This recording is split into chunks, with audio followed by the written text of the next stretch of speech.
اور یہ میں عرض کر چکا ہوں کہ سمجھنا چاہیں گے تو سمجھ جائیں گے، تفصیل میں جائیں گے تو الجھ جائیں گے، اور مناظرہ اور مباحثہ کریں گے تو گمراہ ہو جائیں گے۔ چنانچہ اسی پر میں حدیث آپ کو سنا چکا ہوں کہ ایک مرتبہ حضرت ابو ہریرہ فرماتے ہیں کہ حضور صلی اللہ علیہ وسلم برآمد ہوئے اپنے حجرے سے، اور ہم مسجد کے گوشے میں بیٹھے ہوئے تقدیر کے بارے میں بحث کر رہے تھے، تو آپ شدید ناراض ہوئے، اور اس قدر آپ کا چہرہ مبارک غصے کی وجہ سے سرخ ہو گیا کہ ایسے محسوس ہوا جیسے آپ کے گالوں میں انار کا رس جو ہے وہ ڈال دیا گیا ہے، وہ اس کے اوپر بہا دیا گیا، وہ سرخ قندھاری انار، اس کا تصور کیجیے، وہ عام تو آلات نہیں جس کے اندر وہ رنگ ہوتا۔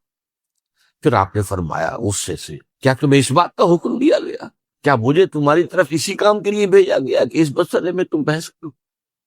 عزم تو علیکم، عزم تو علیکم، میں تاکید کر رہا ہوں اس مسئلے میں بحث سے گریز کرو، بحث مت کرو۔ تو یہ مسئلہ اگرچہ اس اعتبار سے بڑا مشکل ہے، اگرچہ سمجھنا چاہیں تو سمجھ سکتے ہیں، لیکن میں ایک اور حدیث بھی آپ کو سنا دوں کہ اس پر ایمان کس قدر لازم ہے۔ یہ ایک تابعی ہے حضرت ابن دالمی رحمۃ اللہ علیہ، وہ فرماتے ہیں، طویل حدیث ہے، میں اس کا خلاصہ بیان کر رہا ہوں، کہ میرے دل میں تقدیر کے بارے میں کچھ وسوسے پیدا ہوئے، تو میں نے جو بھی کبار صحابہ اس وقت زندہ تھے، بقید حیات تھے، ان سب سے ملاقات کی۔ ابی بن کعب رضی اللہ تعالیٰ عنہ، جن کے بارے میں حضور نے فرمایا ہے کہ اقرأہم ابی بن کعب، میرے صحابہ میں قرآن کا سب سے بڑا عالم ابی بن کعب، ان کے علاوہ عبداللہ ابن مسعود کے پاس بھی میں گیا رضی اللہ تعالیٰ عنہ، جن کی حدیث ہم پڑھ رہے ہیں، حذیفہ بن یمان کے پاس میں گیا رضی اللہ تعالیٰ عنہ۔ ان سب نے ایک بات یہ کہی کہ دیکھو، ایک بات تو یہ جان لو کہ اللہ تعالیٰ کی قدرت سب شے پر حاوی ہے۔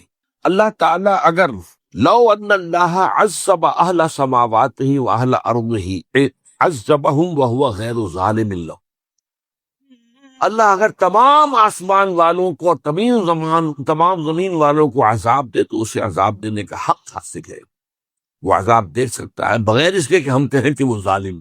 تمام زمین والے اور تمام آسمان والوں میں تو نیکوکار بھی آ گئے۔ یہ اصل میں ایک بڑا اہم مسئلہ ہے کہ جو ہمارے اور معتزلہ کے درمیان مختلف فی ہے۔ معتزلہ ہی کے انداز میں اہل تشیع کا عقیدہ بھی ہے کہ اللہ پر عدل واجب ہے، اہل سنت کے نزدیک اللہ پر کوئی شے واجب، اللہ کا اختیار مطلق، جو چاہے کر، چنانچہ وہ ظالم کو معاف کر سکتا ہے جب چاہے، اور وہ کسی اچھے آدمی کو عذاب دے سکتا ہے جب چاہے۔ یغفر لمن یشاء ویعذب من یشاء واللہ علی کل شیء قدیر، یہ سورہ بقرہ کی آخری آیت میں ہے کہ آیات میں سے ہے، لاسٹ بٹ 3 آیت۔ تو اس اعتبار سے اللہ کا ایک تو اختیار مطلق ہے۔ پھر میں زید ابن ثابت کے پاس گیا تو انہوں نے یہی بات مرفوعاً بیان کی کہ میں نے خود حضور سے سنی ہے یہ بات۔ باقی 3 صحابہ کے بارے میں تو وہ کہتے ہیں کہ انہوں نے گویا کہ اپنی رائے کا اظہار کیا، اور اگر اللہ تعالیٰ چاہے لو رحمہم، تمام آسمان والوں اور تمام زمین والوں کو بخش دے اور رحم کرے، لکانت رحمتہ خیرا لہم من اعمالہم، تو اس کی رحمت جو ہے وہ یقیناً لوگوں کے اعمال سے بہت بالا ہے، بلند و برتر ہے، تو جو چاہے کرے۔ وہ ابو جہل کو بخش دے، کون اعتراض کر سکے گا؟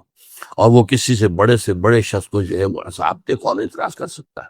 اس اعتبار سے پھر انہوں نے فرمایا وَلَوْ أَنفَقْتَ مِثْلَ أُحُدٍ ذَهَبًا، اور دیکھو ابن دیلمی جان لو، اگر تم احد کے پہاڑ کے برابر سونا اللہ کی راہ میں خرچ کرو گے، فی سبیل اللہ، ما قبل اللہ منک حتی یؤمن بالقدر، اللہ تعالیٰ اسے تم سے قبول نہیں کرے گا جب تک کہ تم تقدیر پر ایمان نہیں۔ اور اس کے بعد فرمایا اعلم، جان لو، انما اصابک لم یکن لیخطئک، جو چیز تم پر واقع ہوتی ہے، کوئی تکلیف آتی ہے، کوئی حادثہ پیش آتا ہے، وہ تم سے ٹلنے والا تھا ہی نہیں۔ مطلب یہ کہ تم سوچو کاش میں یوں نہ کرتا، یوں کر دیتا، اگر یہ ہو جاتا، وہ ہو جاتا تو میں بچ جاتا، وہ تو آنے والی بات تھی، وہ اللہ کی کتاب، وہ اللہ تعالیٰ کے علم قدیم کے اندر پہلے سے لکھا ہوا تھا، تو موجود ہے، تو وہ تو آنی ہی آنی تھی۔ وَأَنَّمَا أَخْطَأَكَ لَمْ يَكُنْ لِيُصِيبَكَ، اور جو چیز کہ تم سے چھوٹ گئی، جاتی رہی، تمہارے ہاتھ سے نکل گئی، ممکن ہی نہیں تھا کہ وہ تمہیں ملتی. وہ اللہ تعالیٰ کا مجھے علم قدیم ہے، اس کے اندر پہلے سے طے ہے. وَلَوْ مِتَّ عَلَى غَيْرِ هَذَا لَدَخَلْتَ النَّارَ. اگر دیکھو تم غور سے سن لو، اگر اس عقیدے کے سوا کسی اور پر تمہاری موت واقع ہوئی تو جہنم میں داخل ہو جاؤ. تو یہ اس ایمان بالقدر کی اہمیت کا معاملہ. اب کس کے لیے جو میں کہہ رہا تھا کہ ایک فارمولہ جو سمجھ میں آ سکتا ہے وہ یہ ہے. انگریزی کی دو اصطلاحات کے حوالے سے پہلے میں واضح کروں گا، وہ ذرا زیادہ واضح ہے. ایک ہے پری نالج، کسی چیز کا علم پہلے سے ہونا. ایک ہے پری ڈیسٹینیشن، کسی شے کا پہلے سے طے پانا. ان دونوں میں گڑبڑ کا نہیں کرنا چاہیے. اللہ کا علم قدیم اس کے جبر کو مستلزم نہیں ہے. اس کا علم ہے یہ کہ تم یہ کرو گے، اس کا مطلب یہ نہیں ہے کہ تم اس کے جبر کے تحت کر رہے ہو. اس کی ایک سادہ سی مثال میں دیا کرتا ہوں، پھر میں عرض کروں گا. سمجھنا چاہیں تو یہ فارمولہ بہت کافی ہو جائے. آپ کسی بچے کے سامنے کوئی کھلونا ڈال دینا، آپ کو تقریباً یقین ہے وہ متوجہ ہوگا، اسے اٹھائے گا. ہو سکتا ہے بچہ کسی اور دن میں اس وقت ادھر اس کی توجہ کسی اور کو نہ اٹھائے. اگر وہ اٹھا لیتا ہے تو آپ کے مجبور کرنے سے تو اس نے نہیں اٹھایا. اس نے تو اٹھایا ہے اپنے انسٹنکٹ کے تحت کہہ لیں، اپنے ارادے کے تحت کہہ لیں.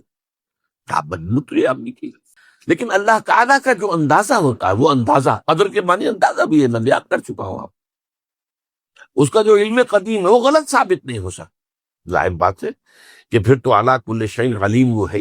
اس کا علم قدیم جو ہے اس میں کوئی خطا نہیں ہو سکتی. یہ ہے در حقیقت پری نالج اور پری ڈیسٹینیشن، دونوں کے اندر فرق کر لیا جائے. یہ جبر نہیں ہے. ہاں اللہ تعالیٰ کا علم ہے، اس علم کے مطابق چیز جو ہے وہ لکھتی گئی ہے، وہ تو ہو کر رہے گی، ہوتی تو ہے.